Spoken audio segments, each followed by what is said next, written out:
I will defend you. The black cleaner who saved the billionaire after her lawyer abandoned her. I will defend you. The voice echoed through the courtroom like thunder on a clear day, causing all heads to turn simultaneously. In the middle of the main aisle, still holding the mop with steady hands, stood Diana Washington, 42, wearing the navy blue uniform of the cleaning company. The silence was broken by muffled laughter coming from the prosecutor's bench. At the defense table, Victoria Chun, a billionaire in the pharmaceutical industry, looked up with eyes red from crying for the first time in 2 hours. Her elite lawyers had simply disappeared on the morning of the most important trial of her life. With all due respect, said Prosecutor James Mitchell, adjusting his silk tie while barely containing a smile, but I believe you are in the wrong place. The cleaning department is downstairs. Judge Robert Thompson banged his gavel impatiently. Miss, what is your name again? Diana Washington, Your Honor. I have been a licensed attorney for 18 years. She pulled a yellowed document from her briefcase. And I would like to represent Miss Chun. The courtroom erupted in a buzz of excitement. Mitchell laughed too loudly. Your Honor, this is ridiculous. A cleaning lady can't just.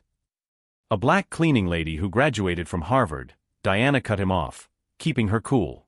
Who worked at one of New York's top law firms for 8 years, until certain circumstances changed my career path. Victoria Chun watched her with a mixture of despair and curiosity. This woman she saw every day cleaning the hallways, always polite, always invisible, had attended the same university as her. Miss Chun, Diana turned to her, completely ignoring the disdainful looks, will you accept my representation? For 15 years, Diana had silently watched the country's most expensive lawyers walk those hallways. She knew every case, every strategy, every flaw by heart. More importantly, she had noticed patterns that others didn't see, connections that went unnoticed by those who considered themselves superior. There was something deeply wrong with the sudden disappearance of Victoria's legal team. Diana knew those lawyers. They were greedy, but not incompetent. They wouldn't abandon a billionaire client without reason. Yes, Victoria whispered, her voice breaking. I accept. Prosecutor Mitchell exchanged worried glances with his team.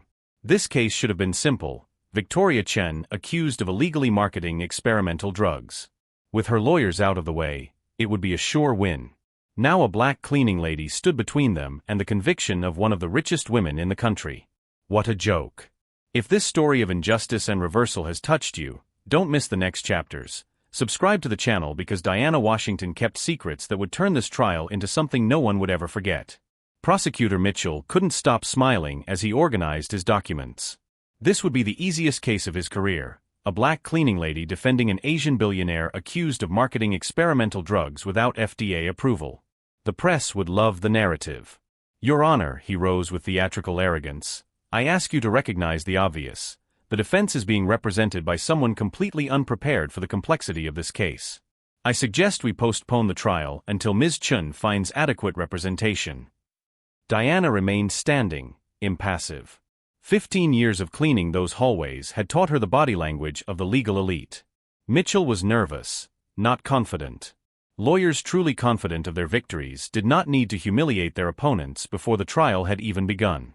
The defense is ready to proceed, Your Honor, Diana replied calmly. Victoria watched it all with a mixture of panic and fascination. 3 months ago, when the charges arose, she had hired Sullivan and Associates, the best corporate lawyers in the country, paying $2,000 an hour each. This morning, they simply didn't show up. No phone call, no explanation. Very well, Judge Thompson sighed. Mr. Mitchell, present your case. Mitchell walked toward the jury with the confidence of a predator circling its prey. Ladies and gentlemen, Victoria Chun turned her pharmaceutical company into a machine for distributing untested drugs to vulnerable communities.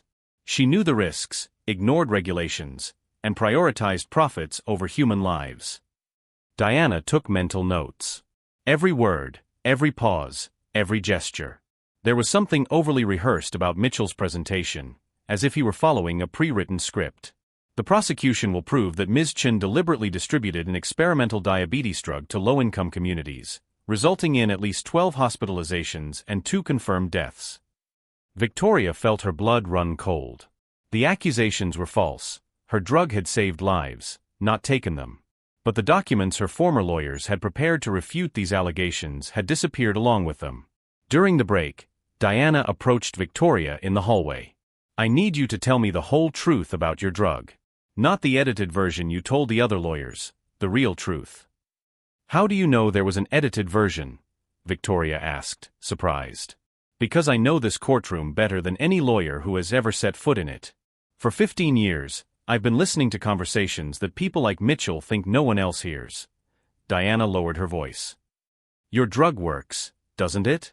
And someone wants to destroy you for it." Victoria nodded slowly. "Cura Vita reduces insulin dependence in 80% of cases. It costs pennies to produce, compared to traditional treatments that cost thousands per month. And how many pharmaceutical companies would lose billions if your drug came to market? Virtually every major corporation in the industry." Diana smiled for the first time, not a warm smile, but the calculated smile of someone who had just found the missing piece of the puzzle. That night, Diana returned to her small apartment in Queens and opened a box stored on top of the closet. Inside were certificates, diplomas, and photographs from a previous life. Harvard Law School, class of 1995. 8 years at Blackstone and Partners, specializing in corporate law. The photo that hurt the most showed her standing next to Jonathan Blackstone Jr. at the firm's graduation ceremony. 2 months later, when Diana discovered that the firm was facilitating illegal mergers that eliminated competition in the pharmaceutical industry, Jonathan not only fired her, he destroyed her reputation, ensuring that no reputable firm would ever hire her again. "Conflict of interest," he had said at the time. "You're too emotionally involved in cases involving your community." 15 years later, cleaning the same hallways where she once shone as a rising star, Diana never forgot the real lesson. Justice doesn't happen in fancy boardrooms, but when someone with knowledge and determination decides it's time to take action. She picked up the phone and dialed a number she had memorized years ago. "Rebecca? It's Diana. I need that favor you've owed me for 15 years. What none of the powerful people who looked down on Diana Washington knew was that she had spent 15 years gathering information, building a network of loyal contacts scattered throughout every corner of the judicial system, from cleaning ladies who overheard confidential conversations to secretaries who had access to documents that millionaire lawyers would never get to see. The next morning, Diana arrived at the courthouse 2 hours before her usual time. Not as a lawyer, but as a cleaning lady. She put on her navy blue uniform and picked up her cleaning cart, a routine that, for 15 years, had been her perfect invisibility cloak. "Rebecca is early today," she murmured to herself as she watched the chief court clerk organizing documents in Prosecutor Mitchell's office. Rebecca Martinez, 48, had worked in the courts for 2 decades. 15 years ago, when Diana's career was destroyed, Rebecca was the only person in the system who believed in her innocence. More importantly, she never forgot how Jonathan Blackstone Jr. had tampered with evidence to protect his corporate clients. Diana discreetly pushed her cart into Mitchell's office. As always, she was completely ignored, just another black cleaning lady invisible to the legal elite. "The documents arrived from Chicago early this morning," Rebecca whispered without looking at Diana, pretending to organize papers. "Blackstone and Partners has secretly represented 3 of the country's largest pharmaceutical companies in questionable mergers over the past 5 years. Diana continued cleaning, absorbing every word. "Even more interesting," Rebecca continued, "Mitchell received a $500,000 transfer to his personal account 3 days before the charges against Victoria Chun were formalized. The transfer came from a ghost account linked to Pharma United Corporation." Diana's blood ran cold. Pharma United was one of the companies that would lose the most money if Cura Vita came to market. "And there's more," Rebecca discreetly slid a folder under the table. "Victoria's lawyers didn't disappear by chance. They received direct threats against their families. One of them, Dr. Harrison, is hiding with his family in a hotel outside the city." Diana quickly grabbed the folder, hiding it among the cleaning supplies. 2 hours later, in Diana's apartment in Queens, she opened the folder with trembling hands. Inside were copies of bank transfers, intercepted emails, and most shocking of all, recordings of telephone conversations between Mitchell and Pharma United executives. Her dining room table became a makeshift command center. Diana spread out photographs, documents, and transcripts, connecting dots she hadn't had the resources to connect 15 years ago. "The same tactic," she muttered, analyzing the patterns. "First they eliminate competent defense, then they control the narrative. Her phone rang. It was Marcus Thompson, a black investigative journalist who had covered her professional downfall years ago, one of the few who questioned the official version of events. "Diana? Rebecca called me. She said you need help exposing something big. Bigger than you can imagine, Marcus. We're talking about a conspiracy involving judicial corruption, intimidation of lawyers, and an attempt to eliminate a drug that would save millions of lives." "I'm listening." "I need you to check the financial ties between Prosecutor Mitchell, Blackstone and Partners, and Pharma United Corporation. And Marcus, this is going to be dangerous. If they find out you're investigating..." "Diana," Marcus's voice became serious, "15 years ago, I saw you get crucified for trying to expose the truth. This time, they won't be able to silence anyone." Meanwhile, in Mitchell's luxurious office, he received a call that would completely shake his arrogant confidence. "What do you mean she's asking questions?" Mitchell shouted into the phone, slamming the office door shut. The black cleaning lady who offered to defend Chun, the voice on the other end was cold and calculating. "Our contacts in the courts have reported suspicious activity. She's not just a simple cleaning lady." Mitchell felt sweat forming on his forehead. "That's ridiculous. She's a woman who's been cleaning floors for decades. What kind of threat could she possibly pose? The kind who managed to graduate from Harvard Law and worked for Blackstone before being removed from the scene." The silence that followed was deafening. "Diana Washington," the voice continued.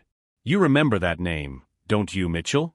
She was the lawyer who almost exposed our entire operation 15 years ago." Mitchell remembered. At the time, he was just a junior prosecutor, but he witnessed how Jonathan Blackstone destroyed Diana's career to protect corporate interests. Now she was back, defending exactly the kind of case that could expose the entire network of corruption they had built. "Whatever I do?" Mitchell asked, his voice losing all its previous arrogance. "Speed up the trial. Finish it before she has time to figure out what's really going on." "What if she already knows? Then we have a much bigger problem than an inconvenient cleaning lady." That night, Diana was working late when her doorbell rang. It was Victoria Chun, holding 2 cups of coffee and an expression of genuine curiosity. "I thought you might need a break," Victoria said, offering the coffee. "And I confess I have questions that can't wait until tomorrow." "Come in," Diana smiled, quickly organizing the documents scattered across her desk. Victoria looked around the simple but cozy apartment. A framed Harvard diploma hung on the wall next to family photos. Law books were stacked next to novels.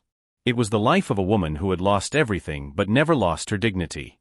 "You're not an ordinary cleaning lady, are you?" Victoria asked directly. "I'm a cleaning lady who happens to have legal knowledge," Diana replied with a sarcastic smile. "The difference is subtle, but important." "Why are you helping me? Really?" Diana was silent for a long moment, watching the coffee steam in her hands. 15 years ago, I had an office in Manhattan, expensive cars, and the respect of all my peers. I also had a conscience that told me when something was wrong." Diana paused.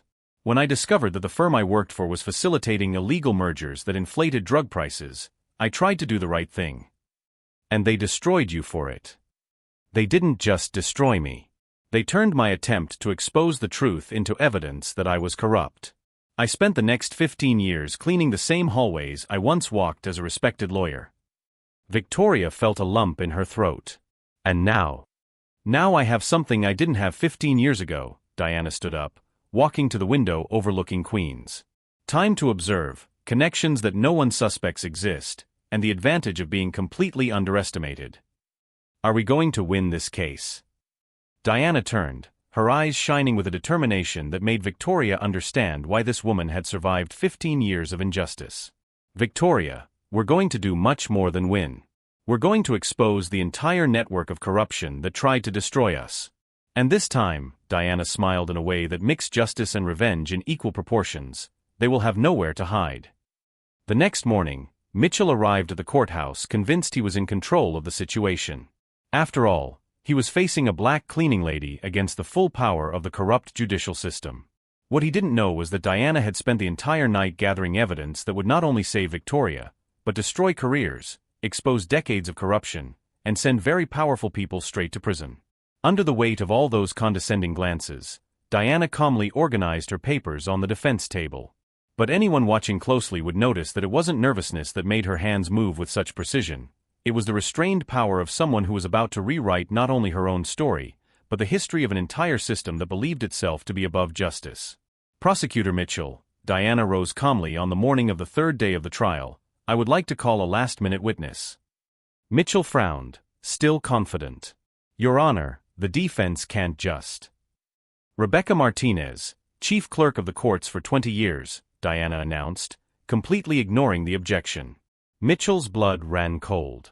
Rebecca was responsible for the protocol of all official communications, including those he believed to be private. Objection! Mitchell shouted, jumping to his feet. This is improper. Overruled, Judge Thompson declared after Rebecca entered the room with a box of documents. The witness may testify. Diana walked to the center of the courtroom with the calmness of a predator who had finally found her prey cornered. Ms. Martinez, in your 20 years of service, have you ever witnessed a prosecutor receive suspicious bank transfers during active investigations? Yes, Rebecca replied clearly. 3 days before the charges against Victoria Chun were formally filed, a transfer of $500,000 was credited to Prosecutor Mitchell's personal account. The courtroom erupted. Mitchell jumped out of his chair as if he had been electrocuted. That's a lie, he shouted, completely losing his composure. I never. Diana held up a document.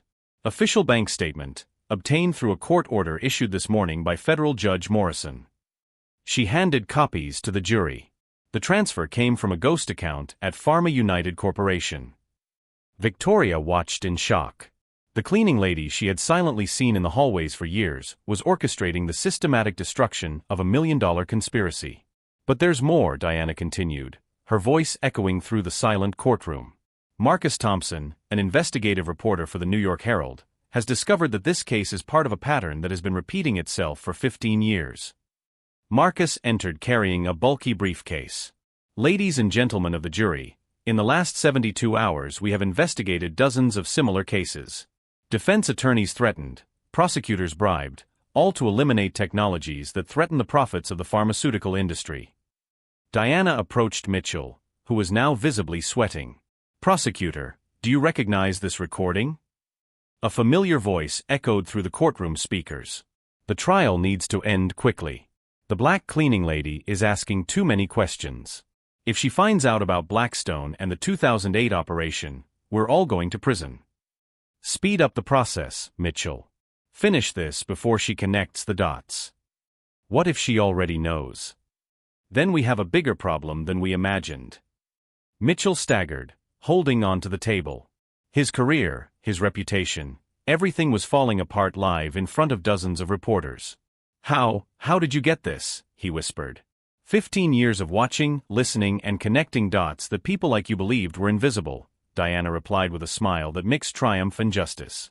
You always treated me like furniture, useful, but incapable of thinking or acting. Judge Thompson banged his gavel repeatedly to control the commotion in the courtroom. Order. Order in the court. Diana turned to Victoria, who had tears in her eyes.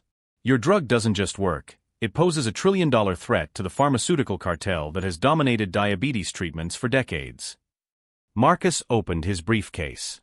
Cura Vita costs pennies to produce and reduces insulin dependence in 80% of tested cases. The same companies that paid Mitchell make billions selling expensive and addictive treatments. What about the lawyers who abandoned Victoria? Diana asked rhetorically. Dr. Harrison and his team are under police protection after receiving direct threats against their families.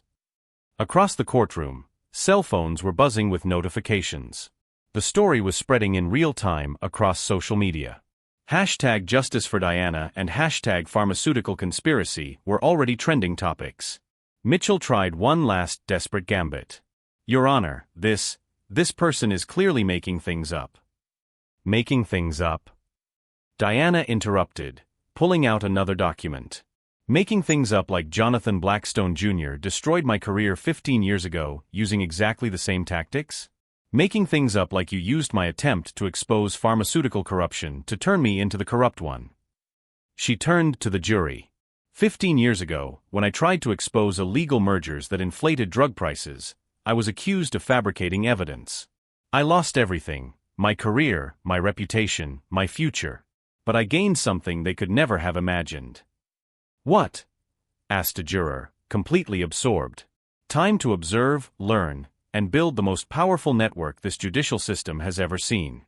15 years of cleaning ladies, secretaries, security guards, and journalists whom you treat as invisible. Mitchell was pale as a ghost. You planned all this. No, Diana replied with a dignity that silenced the entire courtroom. You planned your own destruction when you chose injustice over truth. I just documented every step. Mitchell's phone rang. It was his office informing him that federal agents were seizing all his files. Pharma United had suspended all the executives involved. Jonathan Blackstone Jr. was being questioned by the FBI. Your Honor, Diana said calmly, I request that all charges against Victoria Chen be dropped immediately and that Prosecutor Mitchell be arrested for corruption, obstruction of justice, and conspiracy. The judge's gavel echoed like a gunshot. Charges dismissed. Mr. Mitchell, you are under arrest. As Mitchell was handcuffed, he looked at Diana with a mixture of hatred and involuntary respect. How did a simple cleaning lady manage to? Because you never understood, Diana replied, helping Victoria to her feet, that true strength doesn't come from fancy offices or bank accounts. It comes from people who resist, watch, and wait for the right moment to act. Victoria hugged Diana, crying, You didn't just save me. You saved millions of people who need Cura Vita. But as the handcuffs clicked around Mitchell's wrists and camera flashes captured every moment of this historic turnaround, one question hung in the air. Would Diana finally find the complete redemption she had sought for so many years, or would she discover that some wounds are too deep to heal completely? 6 months later, Diana Washington walked through the halls of the same courthouse where she had spent 15 years as a janitor. This time, she wore an elegant suit and carried a leather briefcase emblazoned with the words Washington and Associates, Advocacy for Social Justice. The Victoria Chen case had become a watershed moment. Mitchell was sentenced to 12 years in prison for corruption. Jonathan Blackstone Jr. was sentenced to 15 years for conspiracy and money laundering. Pharma United had its operations suspended and paid $2.3 billion in fines. Dr. Washington. A familiar voice called from the hallway. It was Rebecca, who now worked as a legal assistant in Diana's new office. Next to her, Marcus had become a private investigator specializing in corporate corruption cases. The meeting with the new clients is in an hour, Rebecca smiled, handing over a folder. There are 12 cases of people who were unfairly fired for reporting irregularities in their companies. Diana opened the folder, seeing the faces of men and women who, like her, had tried to do the right thing and paid dearly for it. Perfect. Let's give them what the system denied me 15 years ago, a real second chance.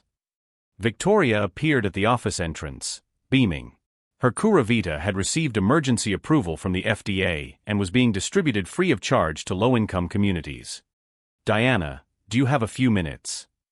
They sat down in the office that had once seemed impossible. The walls were covered with Harvard diplomas, photographs of won cases, and proudly displayed, the framed cleaning lady uniform with a plaque, Never underestimate the power of silent observation. 15 years ago, when they destroyed me professionally, I thought my career was over, Diana reflected, looking out the window at the city that had once rejected her. Today I realize that those years gave me something that no elite college teaches, the ability to see injustice from all angles. Victoria held her friend's hand. You didn't just save me. You saved millions of diabetics who now have access to decent treatment. And I saved myself, Diana smiled. The best revenge wasn't destroying those who hurt me, it was building something bigger than they could ever imagine. Her phone rang. It was a call from Washington, D.C. Senators wanted to hire her to investigate corruption in the healthcare sector at the national level. Dr. Washington, the voice on the phone was respectful, your reputation has reached the Senate. We would like to discuss a contract for. Diana calmly hung up. Not yet, she said to Victoria. First, let's help all these people here who have been forgotten by the system. In the afternoon, while cleaning her own office, some habits never die, Diana found a letter with no return address. It was from Mitchell, written from prison. I completely underestimated you. For years, You were there watching, learning, preparing. While I thought I was clever corrupting the system, you were becoming the system. I deserve to be here, and you deserve to be where you are. Diana folded the letter and put it in her drawer. Not for forgiveness, but as a reminder that patience and observation are more powerful weapons than arrogance and money. In that same courtroom where she had been humiliated decades ago, Diana now defended the forgotten, the despised, those whom no one believed deserved justice. In the evening, as she left the office, she passed by the cleaning department and greeted each cleaning lady by name, something she had learned had transformative power when you are invisible to the world. "Ms. Diana," said Rosa, a new cleaning lady, "thank you for always greeting us. Most lawyers don't even see us." "Rosa," Diana smiled, "never forget, sometimes the most powerful people are the ones everyone ignores. You see and hear things that can change the world." That black cleaning lady whom everyone underestimated had become the most respected lawyer in town. Not for revenge, but for justice. Not for hatred, but for transforming the system that tried to destroy her. Diana Washington proved that true power does not come from luxurious offices or bank accounts. It comes from resistance, patient observation, and the courage to act when the time is right.